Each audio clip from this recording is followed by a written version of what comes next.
नमस्कार दोस्तों, स्वागत है एक बार फिर से आप सभी का SCS एकेडमी में। दोस्तों मेरा नाम है पंकज शर्मा और डिस्कस करता हूं मैं आप लोगों के साथ इस क्लास में MPPSC मेंस के सिलेबस पर। दोस्तों MPPSC मेंस के पेपर 2 के सेक्शन बी में जो समाजशास्त्र विषय दिया गया है, इस पर लगातार हमारी ये लेक्चर सीरीज चल रही है और इस लेक्चर सीरीज के माध्यम से हम इस पूरे विषय को टॉपिक के अनुसार कंप्लीट कर रहे हैं। लगातार चल रही इस लेक्चर सीरीज के आज के इस लेक्चर में हम लोग डिस्कस करने वाले हैं दोस्तों धर्म और समाज पर धर्म के प्रभाव को लेकर क्या व्यवस्था उसको। आपके सिलेबस में सीधे सीधे इस टॉपिक को दिया गया है। सिलेबस में देखें तो दो टॉपिक के तौर पर यह है, पहले आपको धर्म दिया गया है और उसके बाद समाज पर धर्म का क्या प्रभाव है उसका आपको चैप्टर देखने को मिलेगा। हम दोनों को एक साथ लेने वाले हैं। ये जो लेक्चर होगा ये दो पार्ट में आएगा दोस्तों। इसका पार्ट 1 है ये, जिसमें हम लोग आज धर्म पर चर्चा करेंगे, और इसका जो पार्ट 2 होगा उसमें हम धर्म का समाज पर क्या प्रभाव हो रहा है उसको हम लोग देखेंगे। और धर्म का समाज पर जब प्रभाव देखेंगे तो उसमें इस्लाम हो, हिंदू धर्म हो, सिख धर्म हो, बौद्ध धर्म हो, ईसाई धर्म हो, सभी धर्मों का समाज पर क्या प्रभाव है सबको अलग अलग देखने वाले हैं। लेकिन इस लेक्चर में हम सिर्फ धर्म और उससे संबंधित चीजों को ही देखेंगे। जब धर्म और उससे संबंधित चीजों को आज के इस लेक्चर में हम देख रहे हैं तो सबसे पहले हम देखेंगे कि जो धर्म है इससे क्या आशय है। धर्म से आशय को समझेंगे। आशय समझने के बाद फिर हम लोग धर्म शब्द जो है इसकी उत्पत्ति के बारे में देखेंगे कि शब्द क्या है, इसका अर्थ क्या निकल कर आता है।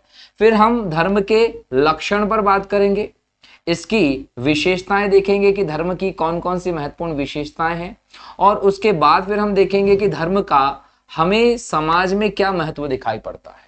उसके साथ ही आपका ये धर्म वाला टॉपिक जो होगा वो कंप्लीट हो जाएगा। फिर अगली क्लास में जब पार्ट 2 पर डिस्कस किया जाएगा तो समाज पर धर्म का क्या प्रभाव है उस चीज को डिटेल में देखेंगे, ताकि आपको समझ में आएगा कि भारत जिसमें विविध धर्म आपको देखने को मिलते हैं, उन धर्मों का भारत के समाज पर हमें क्या प्रभाव दिखाई पड़ रहा है। ठीक है, तो सिविल सेवा की आप तैयारी कर रहे हैं, उस दृष्टि से ये टॉपिक बहुत इंपॉर्टेंट है। एक नागरिक होने के नाते, एक सामाजिक जीवन का हिस्सा होने के नाते आपके लिए ये जानना बहुत जरूरी है कि धर्म क्या है, इसका हमारे ऊपर क्या प्रभाव पड़ता है।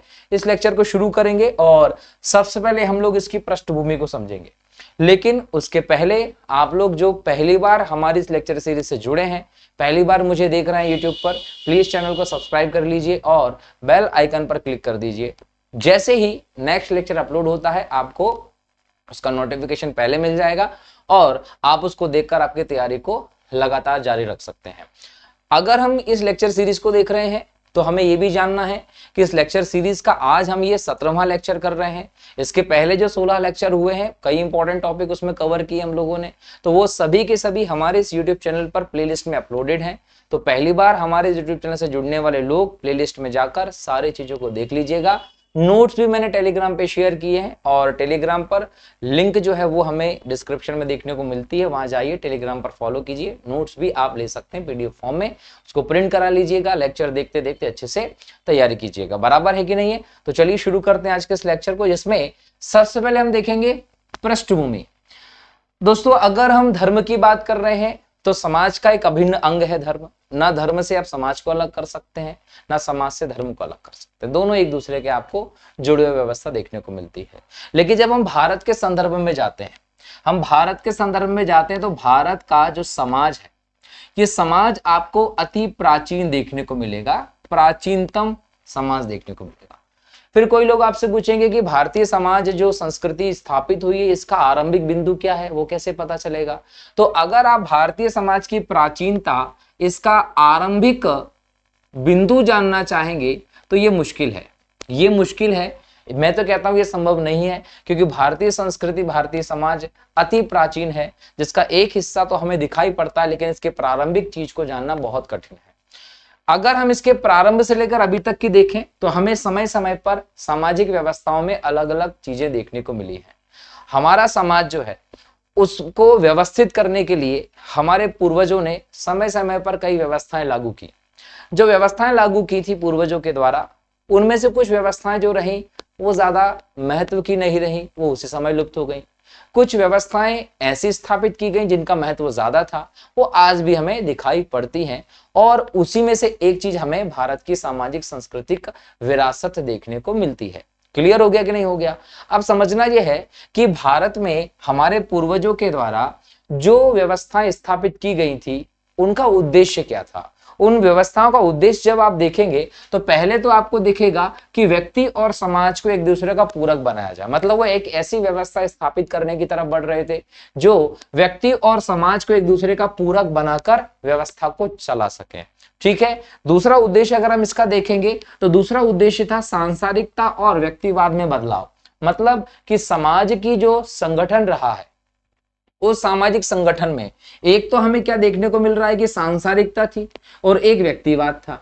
तो यहां पर हमारी व्यवस्था में जो बदलाव का उद्देश्य रहा वो ये रहा कि एक तरफ तो हम ये चाहें कि व्यक्तिगत कर्तव्य हो या सामूहिक कर्तव्य हो, उन कर्तव्यों की अधिकतम से अधिकतम पूर्ति की जाए और सांसारिकता से आध्यात्मिकता को स्थापित किया जाए और व्यक्तिवाद से सामूहिकतावाद को स्थापित किया जाए। तो सामूहिकतावाद को स्थापित करने के लिए, दूसरी बात आध्यात्मिकता को स्थापित करने के लिए हमारे ऐसी व्यवस्था की जरूरत देखने को मिल रही थी पूर्वजों के द्वारा जो कहीं ना कहीं इस उद्देश्य की पूर्ति कर सके, इसलिए व्यवस्थाएं लेकर आई गई थी। तीसरा था समाज का रूप बदलना। समाज का रूप बदलने का मतलब यह था कि समय समय पर समाज का रूप जो है वो हमें बदलता दिखाई पड़ता है। भारत में विभिन्न वर्ण के लोग, जाति के लोग होते हैं, तो एक ऐसी व्यवस्था स्थापित करना था जिससे समाज का रूप बदल जाए और हम अनेकता में एकता की स्थापना कर सकें। तो अगर मैं ये कहता हूं कि भारत की सांस्कृतिक विरासत, सामाजिक व्यवस्था बहुत प्राचीन है, समय समय पर समाज में सामंजस्य और कहीं ना कहीं समाज को व्यवस्थित करने के लिए हमारे पूर्वजों ने जो व्यवस्था भी स्थापित की थी उनका हमें अलग अलग उद्देश्य देखने को मिला। उद्देश्य नंबर 1 समाज और व्यक्ति को एक दूसरे का पूरक बनाना था। उद्देश्य नंबर 2 सांसारिकता और व्यक्तिवाद में बदलाव करना था। सांसारिकता से आध्यात्मिकता की ओर और व्यक्तिवाद से सामूहिकतावाद की ओर बढ़ना चाहते थे इसलिए, और समाज का रूप बदलकर अनेकता में एकता की भावना का विकास करना ही उस बदलाव का उद्देश्य रहा है। अब ये तो हम लोगों ने पृष्ठभूमि देखी जिसके चलते हम ऐसे पूरे व्यवहारों को, व्यवस्थाओं को स्थापित होते हुए हमारे सामाजिक व्यवस्था में देख रहे हैं। लेकिन हमें यहाँ एक और चीज समझना पड़ेगा कि सामाजिक व्यवस्था को अगर हम समझना चाहते हैं तो इसके आधारों को भी समझना पड़ेगा। इसके आधारों को भी समझना पड़ेगा। क्यों? क्योंकि हम जिस प्रकार की व्यवस्था देख रहे थे जिससे हमारे ये तीनों उद्देश्य पूरे होते, उस प्रकार की व्यवस्था में तो हम लोगों ने एक चीज देखी है, हमारी संस्कृति। कौन सी संस्कृति? तो हम लोग वैदिक संस्कृति की बात करते हैं। आज से 5000 साल पहले, 5000 साल पूर्व जो है वो वैदिक संस्कृति हमें दिखाई पड़ती है और एक वैदिक संस्कृति के माध्यम से हमारी वो एक व्यवस्था की स्थापना जो हमारे उद्देश्यों को पूरा कर सके वो हो चुकी थी। और ये वैदिक संस्कृति इतनी स्थायित्व वाली रही कि जो आज भी मौजूद है ना। और इस वैदिक संस्कृति के आधारभूत स्तंभ क्या दिखाई पड़ते हैं तो हम उसे सामाजिक व्यवस्था के आधार के तौर पर देखते हैं। जैसे कि सबसे पहले हम इसका देखें वैचारिक आधार। अब वैचारिक आधार क्या है तो सबसे पहले हम बात करते हैं किसकी? धर्म की। हमारी सामाजिक व्यवस्था जो पहले से अभी तक चल रही है उसकी सबसे मजबूत कड़ी है वो धर्म है। धर्म के बाद जो दूसरी मजबूत व्यवस्था वो पंच ऋण है। मैंने आपको बताया था पंच ऋण वाले टॉपिक में, यहाँ पे हम डिटेल में नहीं देख रहे हैं पंच ऋण क्या है क्योंकि पहले मैं पंच ऋण पर डिस्कस कर चुका हूँ। अगर पहली बार लेक्चर सीरीज से जुड़े हुए हो तो प्लेलिस्ट में जाइए, पंच ऋण वाले टॉपिक को देखिएगा कि पंच ऋण क्या है ना। वैसे ही हमारे पास महायज्ञ है। कितने महायज्ञ हैं? 5 महायज्ञों की बात भी मैं पहले कर चुका हूं।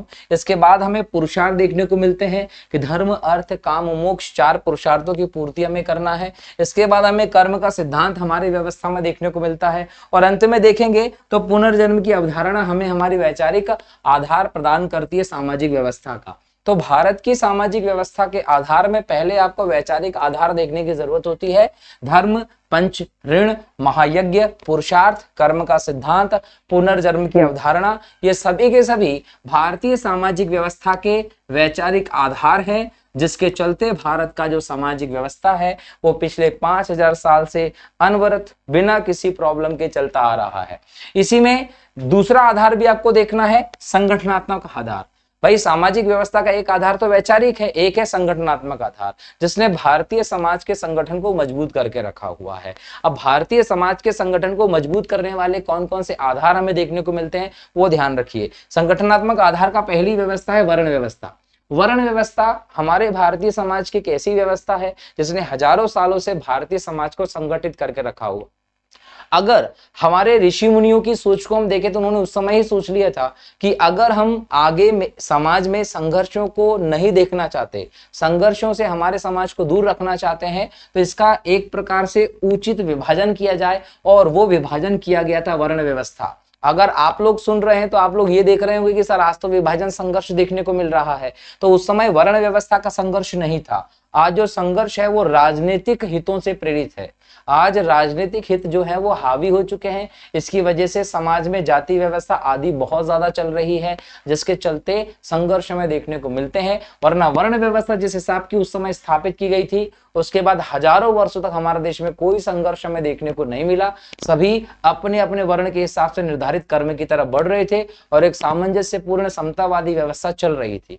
लेकिन जब से राजनीतिक व्यवस्था हावी हुई है तब से हमारे देश में ये देखने को मिल रहा है, और इसका करंट में एग्जाम्पल भी आपको देखने को मिलेगा। राहुल गांधी को आप इसमें ले सकते हो। राहुल गांधी इन बहुत सारे लोगों को आप देखेंगे तो वहां पर जातिगत गणना वाला सिस्टम आपको देखने को मिलेगा। तो ये जातिगत गणना, जाति बार बार राजनीति में लाना, भले ही वो कोई भी पार्टी हमारे देश की हो, ये जो सिस्टम चल रहा है ये समाज का विभाजन है। और मैं सीधे कहता हूं कि ये आदमी जो है ये वो स्थिति लाना चाहता है जो स्थिति मुस्लिम लीग ने की थी। पृथक निर्वाचन क्षेत्र जैसे मुसलमानों को मिला था 1909 में, उसके बाद से हमारे देश में एक धार्मिक रूप से सांप्रदायिकता आ गई थी। वैसे अगर आप बार बार ये जातिगत गणना और जाति जाति जाति आधार चलाओगे तो वो दिन दूर नहीं होगा जब हमारे देश में जातिगत संघर्ष बड़े स्तर पर देखने को मिलेंगे, और विभाजनकारी तत्व यही होते हैं। तो ये समझने वाली बात है कि आप किस प्रकार के नेतृत्व को चुनते हैं। खैर, हम यहाँ आते हैं संगठनात्मक आधार में। तो वर्ण व्यवस्था हमारे समाज का एक संगठनात्मक आधार हमें देखने को मिलता है। दूसरा है आश्रम व्यवस्था। आश्रम व्यवस्था हम आगे पढ़ने वाले, जो हमारा नेक्स्ट चैप्टर होगा वो आश्रम व्यवस्था ही होगा। आश्रम व्यवस्था में 100 वर्ष की आयु जो है उसको 25-25 साल करके 4 भागों में विभाजित किया गया है, और इसके माध्यम से हमारे पुरुषार्थ जो हैं वो चारों पुरुषार्थों को साधने का काम किया गया है।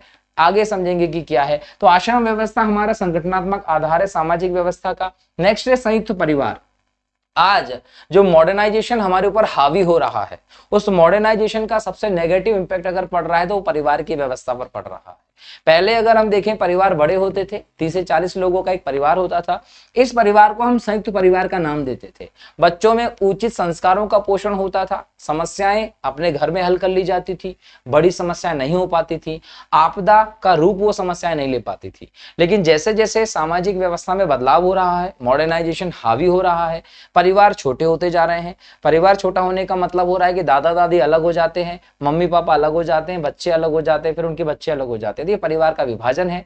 शहरों में आकर छोटे छोटे घरों में रहना, उसके बाद छोटे छोटे परिवारों में जीवन यापन करना, छोटे परिवार का एक उदाहरण हमें देखने को मिल रहा है, और संयुक्त परिवार का पतन हो रहा है। अब संयुक्त परिवार जो हमारे रहे हैं अभी तक, जो ग्रामीण क्षेत्र की विशेषता है आज भी, ये हमारे देश में सामाजिक व्यवस्था के आधार हैं जो इसके संगठन को बनाकर रखते हैं। ये संस्कृति का पोषण करते हैं, संस्कृति का एक पीढ़ी से दूसरी पीढ़ी में हस्तांतरण का आधार होते हैं। एक सांस्कृतिक विरासत को संजोने का काम भी संयुक्त परिवार करते हैं। इनका जो विघटन हो रहा है वो कहीं ना कहीं हमारे लिए नकारात्मक है। लेकिन जब हम बात करते हैं संयुक्त परिवार की, ये संगठनात्मक आधार है सामाजिक व्यवस्था का, जिसकी वजह से पिछले 5000 सालों से भारत का समाज एक संगठित समाज के तौर पर दिखाई पड़ता है। ठीक इसी प्रकार से ग्रामीण गणतंत्र, ग्रामीण गणतंत्र की जब हम बात करते हैं तो ग्रामीण एक आत्मनिर्भर व्यवस्था की हम लोगों को चीज देखने को मिलती है। यहाँ पर कोई किसी पर हावी नहीं होता, सब एक साथ मिलजुल कर काम करते हैं। ये पूरा का पूरा सिस्टम ग्रामीण गणतंत्र के तौर पर जाना गया है। तो ये सिस्टम कहीं ना कहीं भारत की सामाजिक व्यवस्था का संगठनात्मक आधार है। विवाह का धार्मिक स्वरूप जो है वो हमें संगठनात्मक आधार देता है सामाजिक व्यवस्था का। संस्कारों से व्यक्ति का सामाजिकरण, जन्म से लेकर मृत्यु तक टोटल 16 संस्कार होते हैं। हर एक संस्कार में समाज से इंट्रोड्यूस कराया जाता है बच्चे को। तो तो ये सामाजिकरण का सबसे उचित रूप होता है हमारे देश में, और जो हमारे देश के समाज को एक संगठनात्मक आधार प्रदान करता है। इसके अलावा हम देखें जाति व्यवस्था जो बनाई गई, हालांकि जाति व्यवस्था के नकारात्मक और सकारात्मक दोनों पक्ष में आपको बता चुका हूं पिछले लेक्चर में, लेकिन जाति व्यवस्था एक समय बाद जब स्थापित हुई तो कहीं ना कहीं इसको लेकर भी एक सकारात्मक सोच ही थी। राजनीतिक कारणों से जाति व्यवस्था जो है वो नकारात्मकता की ओर बढ़ती चली गई। तो ये हमारे समाज को संगठनात्मक रूप से मजबूती देने के आधार थे। तो इसी वजह से हमारा समाज जो है वो पिछले 5000 सालों से अक्षुण्ण है, संगठित है और लगातार आगे बढ़ रहा है। बीच बीच में राजनीतिक कारणों से विदेशी शक्तियों, आधुनिकतावाद से प्रेरित कुछ तत्व हमें दिखाई जरूर दिए, बाहर की संस्कृति से हमारी संस्कृति प्रभावित हुई और सांप्रदायिकता और जाति का संघर्ष देखने को मिले। लेकिन उसके बावजूद इतने सालों से अगर सामाजिक व्यवस्था अनवरत चल रही है तो ये कहीं ना कहीं हमारे लिए सकारात्मक बिंदु है। हमने देखा समाज हमारा बहुत पुराना है, हमारे समाज में व्यवस्थाएं स्थापित की गई, समाज को समझने के लिए इनको समझना जरूरी है। अब हम लोग उस विषय पे आते हैं जो हमारा आज के चर्चा का है कि धर्म की अवधारणा क्या है। धर्म की अवधारणा, धर्म हमारे समाज को मजबूती देने वाला एक वैचारिक आधार है दोस्तों। अब धर्म की जब हम बात करते हैं तो कोई मुझसे ये कहे कि सर धर्म की एक परिभाषा दे दीजिए जो सार्वभौमिक रूप से सभी को स्वीकार्य हो। तो धर्म की कोई सार्वभौमिक परिभाषा नहीं दी जाती, ना ही इसको देना संभव है। क्यों? क्योंकि लोग जो है वो अपने अपने हिसाब से धर्म के बारे में सोचते हैं। लोगों का जो एस्पेक्ट होता है धर्म को लेकर वो यही होता है कि लोग अपने धर्म को जब देखते हैं तो उसे धर्म समझते हैं और दूसरे के धर्म को वो अधर्म समझते हैं। इसीलिए आप धर्म की कोई सार्वभौमिक एक परिभाषा, एक अर्थ नहीं बता सकते। भारत के संदर्भ में बात करें तो भारत के जितने भी सामाजिक संरचना है, संगठन है, उन सबका एक ही उद्देश्य रहता है। क्या उद्देश्य रहता है? कि भारत में धर्म के द्वारा जो उद्देश्य निश्चित किए गए हैं, जो लक्ष्य निश्चित किए गए हैं, उन सभी लक्ष्यों की प्राप्ति की जाए और उसके माध्यम से जो मानव है उसको सामाजिक मानव के तौर पर स्थापित की जाए। मतलब मैं सीधे तौर पर कहूं तो भारत में धर्म के द्वारा निर्धारित लक्ष्यों की पूर्ति करना ही सामाजिक संगठनों का प्रमुख उद्देश्य होता है। बराबर है कि नहीं है? तो हमारे लिए धर्म बहुत इंपॉर्टेंट है।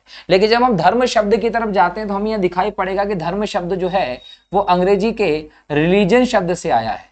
जब आप अंग्रेजी के रिलीजन शब्द की बात करते हैं और उसकी तुलना हिंदू धर्म से करते हैं, धर्म शब्द से करते हैं हिंदी के, तो ये थोड़ा सा अंतर हमें दिखाई पड़ेगा। अंग्रेजी का जो रिलीजन शब्द है इसके तहत अगर आप धर्म का अर्थ समझते हैं तो ये बताता है कि धर्म क्या है? अलौकिक शक्ति में विश्वास करना, मतलब अलौकिक विश्वास ही धर्म होता है। यह रिलीजन शब्द अर्थ देता है। बराबर है? और जब आप रिलीजन शब्द के तहत अर्थ को समझने की कोशिश करेंगे तो आप धर्म के संकुचित तथ्य को ही समझ पाएंगे, आप इसके डिटेल में नहीं जा पाएंगे। इसलिए अगर आप ये कहें कि धर्म की अवधारणा रिलीजन से संबंधित है और रिलीजन जो है वो क्या है? वही धर्म है, तो ये सही नहीं है। रिलीजन केवल और केवल किसी अलौकिक विश्वास से संबंध बताता है। क्लियर है? लेकिन धर्म अगर हम हिंदुओं के संदर्भ में देखें तो हिंदू धर्म जो है वो इससे कहीं ज्यादा विशाल है। जब हम हिंदू धर्म की बात करते हैं तो हमें यह ध्यान रखना है कि हिंदू हमारे लिए एक धर्म मात्र नहीं है, हमारे लिए जीवन की एक विधि है। हिंदू धर्म क्या है? हिंदू धर्म जीवन की विधि है जो हमें हमारे कर्तव्यों का बोल सकते हैं कि एहसास कराता है। हिंदुओं में धर्म शब्द जो है वो अंधविश्वास से जुड़ा हुआ नहीं है। हिंदुओं में धर्म शब्द जो है वो हम बोल सकते हैं कि जीवन की विधि से जुड़ा हुआ है, जीवन की विधि से जुड़ा हुआ है। और अगर हम पुराने समय में हमारे धर्म शब्द का मतलब लें तो हम धर्म से किसी विचारधारा का अर्थ नहीं निकालते।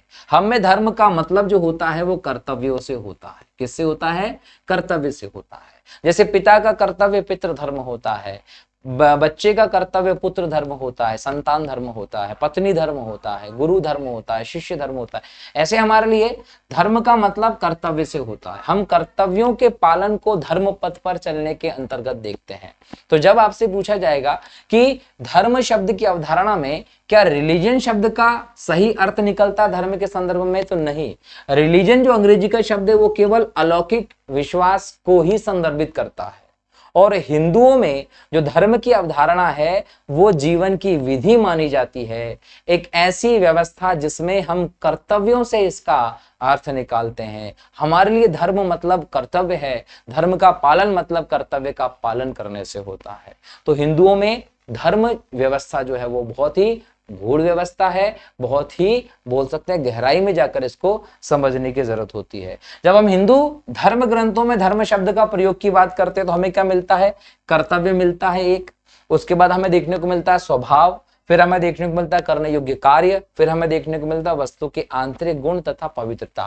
तो ये हमारे हिंदू धर्म ग्रंथों में धर्म शब्द का प्रयोग किया गया। इस प्रकार से हम केवल अलौकिक विश्वास के संदर्भ में धर्म को नहीं देखते हैं, हमारे लिए धर्म क्या है, जीवन की विधि है। बराबर हो गया। तो यहां आप धर्म की व्यवस्था को देखते हो कि धर्म का अवधारणा क्या है, धर्म का अर्थ क्या निकलता है। ठीक है दोस्तों, चलिए अब इसके बाद हम नेक्स्ट जाएं तो धर्म का शाब्दिक अर्थ क्या है। तो ये बोला जाता है कि धर्म जो है वो निकलता है धृ धातु से।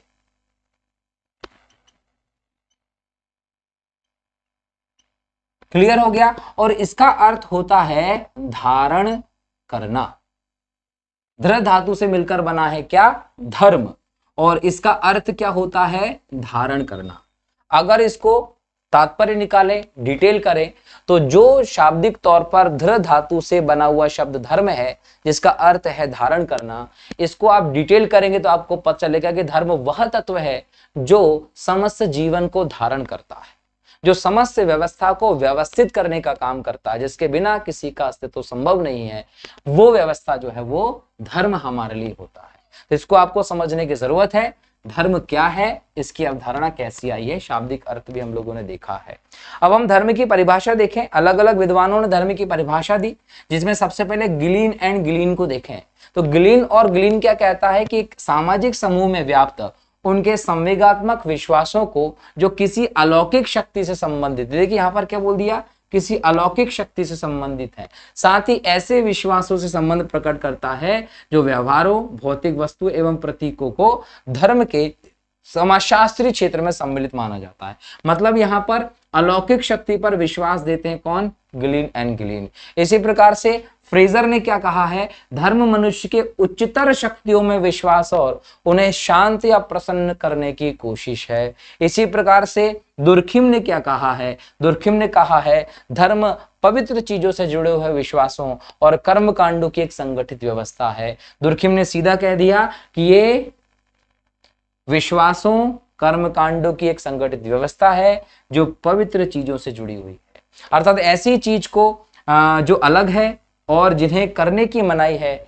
विश्वास और कर्म कांडों एक अखंड और नैतिक समुदाय में अपनी सभी मानने वालों को संगठित करते हैं। ये परिभाषा दुर्खिम की है। तो आप दुर्खिम की परिभाषा को याद कर लीजिएगा, गिलीन और फ्रेजर की ना करें तो भी कोई दिक्कत नहीं है। और दुर्खिम की परिभाषा में सिर्फ इतना याद रखिए कि धर्म पवित्र चीजों से जुड़े हुए विश्वासों और कर्म कांडों की एक संगठित व्यवस्था है।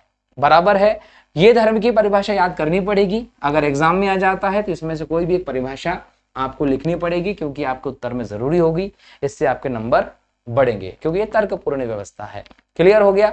तो अभी तक हमने क्या देख लिया कि धर्म जो है क्या है, हमारे समाज में धर्म का क्या मतलब होता, सब चीजें। अब हम धर्म के लक्षण या विशेषताओं की बात करते हैं। जब हम धर्म के लक्षण या विशेषताओं की बात करते हैं तो यहां पर क्या बोला जाता है कि किसी सर्वश्रेष्ठ अलौकिक शक्ति पर विश्वास धर्म की विशेषता होती है। दूसरा, शक्ति पर विश्वास के साथ साथ उस शक्ति के प्रति श्रद्धा, भक्ति और प्रेम की भावना धर्म में होती है। केवल विश्वास नहीं, साथ साथ श्रद्धा भी होती है, भक्ति भी होती है और उसके प्रति प्रेम की भावना भी होती है। ठीक इसी प्रकार से पवित्रता की अवधारणा जो है वो आपको धर्म से संबंधित जुड़ी पड़ेगी, इसका लक्षण है। इसके बाद देखेंगे कि धर्म में आपको प्रार्थना, पूजा और आराधना जैसी व्यवस्था देखने को मिलेगी। ठीक इसी प्रकार से आपको अलग अलग धर्म में अलग अलग धार्मिक क्रियाएं मिलेंगी और इन अलग अलग धार्मिक क्रियाओं में अलग अलग सामग्री का प्रयोग होगा, अलग अलग प्रतीक का प्रयोग होगा, कथा का प्रचलन होगा। बराबर है। इसके साथ ही आप एक और चीज देखेंगे कि परलोक के साथ साथ लौकिक जीवन से भी जुड़ाव है। मतलब आप जब धर्म की बात करते हैं तो इस धर्म का जुड़ाव जो है वो परलौकिक व्यवस्था से भी है और लौकिक व्यवस्था से भी है। लौकिक व्यवस्था का मतलब इस लोक की बात हो रही जो जीवन अभी है, और परलोक का मतलब यह है कि उस लोक की बात हो रही है, मतलब मृत्यु के बाद। तो हम यहां पर दोनों व्यवस्थाओं पर बात करते हैं, ठीक है। जब आप लौकिक व्यवस्था की बात करते हो तो यहां पर देखा जाता है सुख समृद्धि आदि की पूर्ति करना पड़ेगी। और जब आपसे कहा जाता है परलोक की व्यवस्था से, तो लोग इसको बोलते थे कि आप अंधविश्वासी हो, इस लोक का तो पता नहीं, परलोक में क्या होता है, आप उस पर ज्यादा विश्वास करते हो। हम इस चीज पे नहीं करते, हम यहाँ पर कर्म को महत्व देते हैं। कर्म का महत्व होता है कि आप कर्म जैसे करेंगे उस हिसाब से आपकी अगली व्यवस्था जाएगी, एक तार्किक व्यवस्था में दिखाई पड़ती है। तो धर्म में परलौकिक के साथ साथ इस लौकिक व्यवस्था को भी देखा जाता है। धर्म जो है उसमें पवित्रता की व्यवस्था है, धर्म में प्रार्थना पूजा आराधना की व्यवस्था है, अलग अलग धर्म में अलग अलग धार्मिक क्रियाएं हैं, और उन धार्मिक क्रियाओं में अलग अलग प्रतीक सामग्री कथा चलती है। शक्ति के साथ साथ श्रद्धा भी है, भक्ति भी और प्रेम भी है, ये आपको ध्यान रखना है। ये सभी धर्म के लक्षण हमें देखने को मिलते हैं। इसके बाद हमें धर्म का स्वरूप जानना होगा। धर्म का स्वरूप क्या है? तो धर्म के हमें अलग अलग स्वरूप देखने को मिलते हैं, जैसे कि कुछ जगहों पर हमें धर्म का जड़ देवतावाद का स्वरूप देखने को मिलता है। धर्म का जड़ देवतावादी स्वरूप जो है, इसे हम धर्म का प्रारंभिक स्वरूप कहते हैं। ये धर्म का प्रारंभिक स्वरूप था। इसमें क्या माना जाता है कि जो भौतिक वस्तुएं हैं उनकी रहस्यमय शक्ति है उनके अंदर, इसलिए उनकी पूजा की जाती है। मतलब भौतिक वस्तुओं की पूजा की जाती है, और इसलिए पूजा की जाती है क्योंकि उनके अंदर कोई रहस्यमय शक्ति है। वो शक्ति ही कहीं ना कहीं उनका उद्धार करने वाली है, इसलिए इसको हम बोलते हैं जड़ देवतावाद। इसके अलावा हम देखें तो टोटमवाद भी धर्म में है। टोटमवाद के अंतर्गत क्या होता है कि किसी पशु को, किसी पौधे से स्वयं को कोई भी जाति संबद्ध मानती है, उसके प्रति श्रद्धा रखती है और उसकी आराधना करती है, जिससे कि उनकी सभी चीजें वो पूरी कर सकती है। ठीक इसी प्रकार से आत्मवाद होता है। आत्मवाद का क्या मतलब होता है? जब आप आत्मवाद को समझते हैं तो आपको यहां समझना है कि इसके अंतर्गत जो मानव है उसी के अंदर, मानव जो है उसी के अंदर एक शक्ति को माना जाता है। ये शक्ति मृत्यु के बाद भी उस व्यक्ति में विद्यमान होती है और लोग उसको मानते हैं, उसकी आराधना करते हैं। ठीक इसी प्रकार चलता है संस्कारवाद। संस्कारवाद जो है वो सभी जगह हम लोगों को अलग अलग देखने को मिलता है, सभी में अलग अलग देखने को मिलता है, और इसको सामूहिक रूप से या व्यक्तिगत तौर पर आप क्या करते हो, प्रदर्शन करते हो। जैसे कि माथा टेकना हो गया, जैसे कि आरती करना हो गया, ये सभी क्या है, संस्कारवाद हो गए। अपने संस्कारों को धर्म से जोड़कर आप प्रदर्शित करते हैं। तो कुछ जगहों पर संस्कारवाद से ही धर्म का मतलब माना जाता है, और कुछ जगहों पर अंधविश्वास को धर्म माना जाता है। अंधविश्वास क्या है? अंधविश्वास एक प्रकार का विश्वास है। अंधविश्वास क्या है? एक प्रकार का विश्वास है जिसमें किसी घटना को किसी कारण से मान लिया जाता है, हालांकि उस घटना का उस कारण से कोई संबंध नहीं होता, लेकिन उसके बावजूद उस घटना को किसी कारण से मानकर उसको देखा जाता है। जैसे कि आपसे कहा जाए कि बिल्ली रास्ता काट जाएगी, तो बिल्ली रास्ता काटने से कुछ ऐसा हो जाएगा। अब कोई चीज होने की अलग कारण हो सकता है और बिल्ली रास्ता काटने के अलग कारण हो सकता है। हो सकता है बिल्ली का बच्चा दूसरे रोड के उस पार खड़ा हो, इस वजह से बिल्ली चली गई। हो सकता है बिल्ली का घर वहां हो, बिल्ली को खाना वहां दिख रहा हो, किसी भी वजह से बिल्ली रास्ता काट रही हो। तो कारण कुछ और था बिल्ली के रास्ता काटने का, और उसी समय आपके साथ कुछ गलत हो जाता तो उसका कारण कुछ और था, लेकिन किसी और चीज के कारण का किसी और चीज से जोड़कर आप चीज को देखते हैं, या अंधविश्वास के अंतर्गत माना जाता है। इसके बाद जादू को देखें। जादू क्या है? अति व्यक्तिवाद का उदाहरण है जादू। जाति में किसी भी चीज को लेकर शुभ अशुभ कार्य को करने के लिए एक प्रकार से जादू का सहारा लिया जाता है। तो जादू, अंधविश्वास, संस्कारवाद, आत्मवाद, टोटमवाद, जड़ देवतावाद, ये सभी के सभी धर्म के स्वरूप है। बराबर है? तो धर्म के स्वरूप जब आपसे पूछा जाए तो आपको ये बताना पड़ेगा। इसके बाद जब हम जाते हैं तो धर्म का भारतीय जीवन में क्या महत्व है, भारतीय लोगों के जीवन में धर्म का महत्व क्या है, हम उसको देखेंगे। धर्म का पहला महत्व है, धर्म समाज के संगठन में सहायक होता है। समाज के संगठन में सहायक का मतलब है कि समाज को जोड़े रखने का जो वैचारिक आधार हमें प्रदान करता है वो धर्म प्रदान करता है। एक तरीके से इसमें देखा जाए तो धर्म कर्तव्यों का निर्धारण से विशेष सामाजिक स्थिति बनती है। धर्म में क्या होता है कि सभी के कर्तव्यों का निर्धारण है, आप अपने कर्तव्यों का निर्वहन करते हो धर्म के अनुसार चलते हुए। ठीक इसी प्रकार से इसमें स्वधर्म की सीमा में बांध देता है। कि आपको अपने कर्तव्य का पालन करना है, और जब आप स्वधर्म की सीमा में बन जाते हो तो किसी और का अनहित करने का नहीं सोचते हो, तो धर्म स्वधर्म की सीमा में बांधता है, और इसके लिए आपको पाप, पुण्य, मोक्ष और कर्म की धारणा बताई जाती है। क्या करिए कि आप बेहतर कर्म करिए तो क्या हो जाएगा, पुण्य हो जाएगा।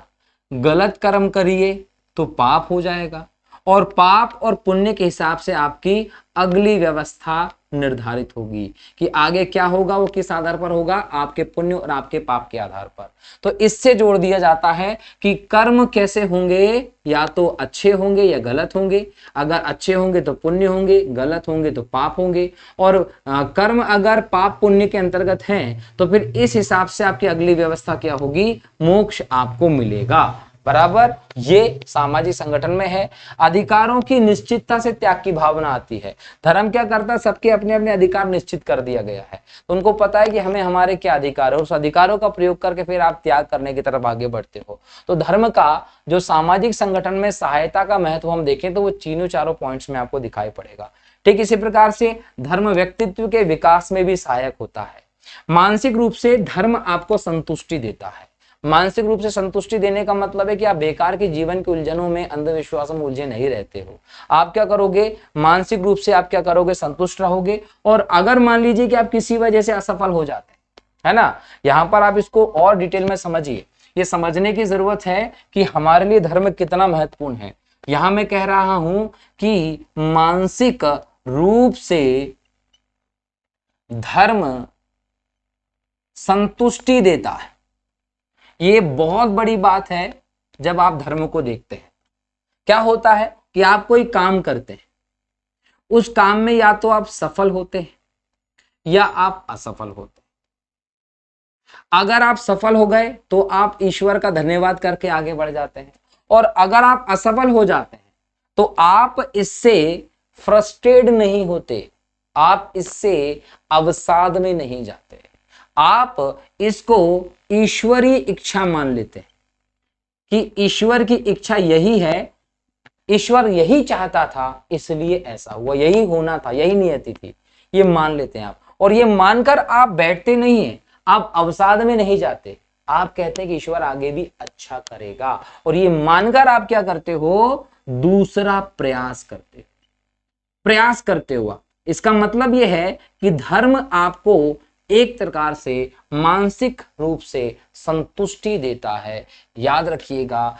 आपको अवसाद में जाने से बचाता है, आपको एक प्रकार से सफलता के मार्ग पर प्रयास करते रहने के लिए धर्म क्या करता है, अग्रसर करता है। ये ध्यान रखेंगे, बराबर है कि नहीं है। इसी के साथ साथ अनौपचारिक नियंत्रण का सर्वोत्तम साधन भी क्या है, धर्म है। एक्चुअल में क्या होता है कि आप उल्लंघन नहीं कर सकते। मैं यहां पर इसको भी थोड़ा सा डिटेल में समझाता हूं कि क्या है।